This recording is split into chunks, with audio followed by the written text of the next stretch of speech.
I బొమ్మ is back. కొంతమంది చెప్తున్నారు ఐ బొమ్మ అనే ఒక వెబ్సైట్ మళ్ళీ ఓపెన్ అయింది అని. ఇది చాలామందికి ఆనందాన్ని ఇచ్చే విషయం, నిజంగా చెప్తున్నాను. దీంట్లో డౌట్లు పెట్టుకోవాల్సిన అవసరమే లేదు. అన్డౌటెడ్లీ రిలీజ్ అయిన సినిమా సాయంత్రానికి ఒక కొత్త అంటే హెచ్డి క్వాలిటీ ప్రింట్ని ఆ వెబ్సైట్లో పెట్టేసి, అది పైరసీ సినిమాల సైటే అయినా కూడా మన వాళ్ళు రోజుకి నాకు తెలిసి కనీసం లక్షల్లో హిట్స్ ఉంటాయి.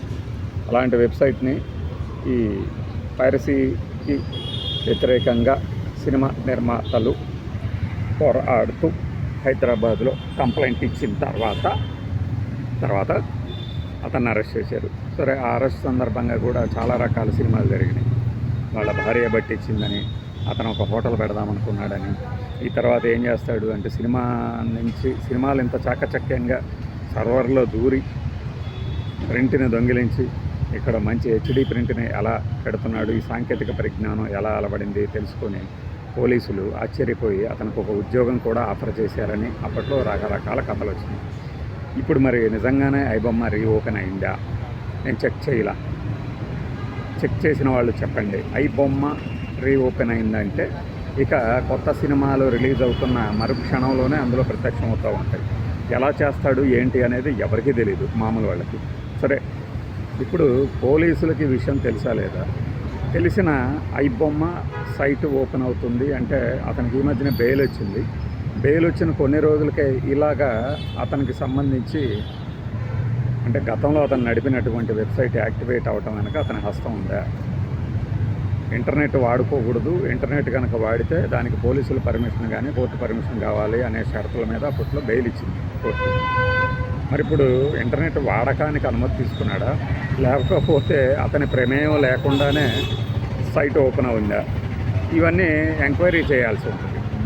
బట్ ఈలోపు సినిమా ప్రియులు మాత్రం పండగ చేసుకుంటారు. ఎవరు అవునన్నా కాదన్నా ఈ రోజుల్లో థియేటర్కి పరిగెత్తి సినిమా చూసి అది బాగుందా లేదా డిసైడ్ చేసి 10 మందికి అయితే చెప్పుకోలేడు. ఈ కోణంలోనే ఏంటంటే ఒక సినిమా రిలీజ్ అయింది అంటే వెంటనే ఆ సైట్లో చూసి బాగుంది లేనిది కూడా మాట్లాడుకుంటారు. కానీ ప్రొడ్యూసర్కి అది ఎంత బొక్క అంటే, అయితే ఒకటి ఇక్కడ కొన్ని సినిమాలు అందులో చూసే ఓహో ఈ సినిమా ఉందా, ఈ సినిమా రిలీజ్ అవుతుందా అని తెలుసుకున్న రోజులు కూడా ఉంటాయి. కొన్ని ఇప్పుడు ప్రతి మనిషి ప్రతి ఓటీటీ మొత్తం ఒకే టైంలో చూడలేడు కాబట్టి ఒక వెబ్ పేజ్ ఓపెన్ చేసినప్పుడు వరుసగా ఒక 10 సినిమాలు కనబడితే ఓకే ఈ సినిమా కూడా రిలీజ్ అయిందా అని ఐ బొమ్మను చూసి నేర్చుకున్న వాళ్ళు తెలుసుకున్న వాళ్ళు ఉన్నారు. నేర్చుకోవడం ఇంట్లో కానీ తెలుసుకున్నారు. ఈ తరుణంలో ఏంటంటే పెద్ద నిర్మాతల సంగతి పక్కన పెడితే ఏదో థియేటర్లో ఒక 4 షోలు హౌస్ఫుల్ అయినా చాలు మన డబ్బులు మనకు వస్తాయి అనుకునే వాళ్ళకి ఇది ఒక పెద్ద దెబ్బ, మామూలు దెబ్బ కాదు. బట్ బాగుందా థియేటర్లో కూడా వెళ్ళి చూస్తారు. ఇది ఒక ప్రీ రిలీజ్ ట్రైలర్ లాగా అనుకుంటే ఈ సైట్ని థియేటర్లో కనుక నిజంగానే ఆడుతుంటే ఇక్కడ బాగుందని టాక్ వస్తే దీన్ని దానికి లింకప్ చేసుకొని కాస్త పుస్త కలెక్షన్స్ సాధించుకున్న ఇవి కూడా ఉన్నాయి. అయితే ఏంటంటే మనకు సంబంధించినంత వరకు ఈ ఐ బొమ్మ పైరసీ చేయటము తప్పే, అందులో సందేహమే లేదు. పోలీసులు కూడా అందుకే అరెస్ట్ చేశారు, కోర్టు కూడా అందుకే శిక్ష కూడా విధించింది. ఇప్పుడు బెయిల్ అంటే ఆ బెయిల్ ఇవ్వటం అనేది దేనిని బట్టి ఇస్తారు అంటే ఆ షరతులు, ఎన్ని రోజులు ఎంక్వైరీ చేస్తారు. ఇంకా మీరు ఎంక్వైరీ అయిపోయింది కదా, అయిపోయినటువంటి ఎంక్వైరీ ఇక మళ్ళీ తర్వాత దశలో అవసరం లేదు కాబట్టి నిందితుడిని కస్టడీలో ఉంచుకోవాల్సిన అవసరం లేదు కాబట్టి అతనికి బెయిల్ ఇస్తారు. సో ఈ కోణంలో ఏంటంటే ఐ బొమ్మ రవికి బెయిల్ వచ్చింది. మరి కొత్త సినిమాలు రాబోతున్నాయి. పెద్ది అనే పెద్ద రామ్ చరణ్ కొత్త సినిమా కూడా ఉంది. మరి ఈ సినిమా రిలీజ్ అయ్యే టైంకి ఇది యాక్టివేట్ అయితే థియేటర్కి వెళ్ళే ప్రేక్షకుల మీద భారం తగ్గుద్దని వీళ్ళు అనుకుంటారు, ప్రేక్షకులు అనుకుంటారు మా జేబు భారం తగ్గించారు అని. బట్ ప్రొడ్యూసర్కి బొక్క కదా అది. వాళ్ళ అభిమానులు బాధపడతారు కదా, రే మా హీరో సినిమా ఇలా చేయటం ఏంటి అని. ఇప్పుడు నాకు తెలిసి రాబోయే రోజుల్లో కొన్ని సినిమాలు ఉన్నాయి, మరీ భారీ సినిమాలు లేవు కానీ అవన్నీ కూడా ఇందులో ప్రత్యక్షమైతే ఎలా? నిజంగానే ఐ బొమ్మ ఓపెన్ అయిందా? ఐ బొమ్మ రవిదేనా అది, లేకపోతే ఇంకే కవర్నా ఓపెన్ చేసేట?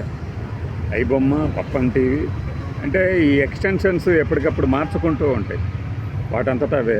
ఇప్పుడు 5.ibomma.5, 6 ఐ బొమ్మ, ఇక రకరకాల పేర్లు, నేను అవన్నీ ఉన్నాయని చెప్పట్లా. ఇట్లా పేర్లు ఎక్స్టెన్షన్స్ వాటంతట అవే మారిపోతూ పేరు మార్చుకుంటున్నప్పుడు వాటిని పట్టుకోవడం కూడా కష్టంగా ఉంది అని ప్రాథమికంగా సైబర్ క్రైమ్ పోలీసులు చెప్పే మాట. అయితే వాళ్ళంటూ పట్టుబట్టి మూపించాలి అనుకుంటే అది పెద్ద విషయమే కదా. ఈ బొమ్మను మూసేసినట్టే ఈ కొత్త ఈ బొమ్మను కూడా మూసేయగలరు. ఆ సామర్థ్యం ఉంది పోలీసులు. దొంగలకే అంత ఉంటే పోలీసులకి ఇంకెంత ఉంటుంది? జస్ట్ ఆ లింకుల్ని బ్లాక్ చేసినా చాలు కదా.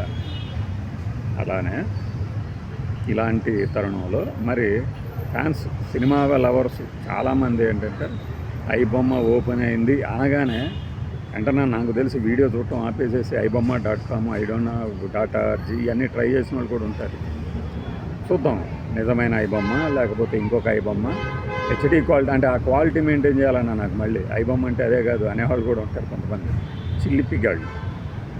అంటే వీళ్ళకి పైరసీ సినిమాలు చూడాలి, బట్ మళ్ళీ హెచ్డి క్వాలిటీ కావాలి. వీటన్నిటికీ విరుగుడు మంత్రం ఏంటంటే టికెట్ రేట్లు కాస్త తగ్గించడం. అదైతే తగ్గించే సూచనలు నాకైతే కనపడట్లేదు. మరి టికెట్ రేట్లు తగ్గించినంత కాలం ఇలాంటి పైరసీ సైట్లు ఏదో ఒక రూపంలో తలెత్తుతూనే ఉంటాయి.